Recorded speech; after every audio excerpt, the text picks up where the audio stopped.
继续来看，今仔是汉光演习的第3天哦。金门透早进行反定陆作战操演，火炮的一段射击，金门的市区拢听得到炮啊声。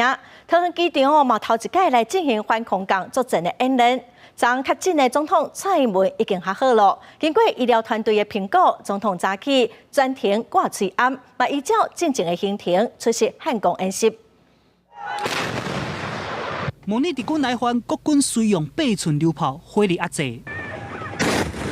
N60A3战车嘛随依风开炮，协助来消灭目标。金门26口早就进行着联合反登陆作战操演，火炮实弹射击，声音大到连伫几6公里以外的金门市区拢听会到。汉光演习第3天，桃园机场嘛头一摆演练反空降作战。 加做是敌军的阿帕奇攻击直升机，先对机场地面的守军来进行着火力扫动。乌鹰直升机随着载着敌军的特种兵降落伫机场，随着脱离战场。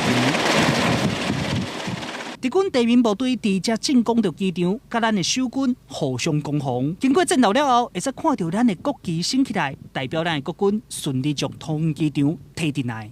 那对于攻击军来说，它可以利用这边的设施，集结大量的攻击动能之后，向好这个台北市进攻。那对于我们来讲，这其实是未来会是台澎防卫作战中北部守军的一个非常难以压力非常大的这样一个作战方式。共军若是对台湾进行头一波攻击了后，就会利用咱的机场还有港口，将因的补给还有部队一直送入来台湾。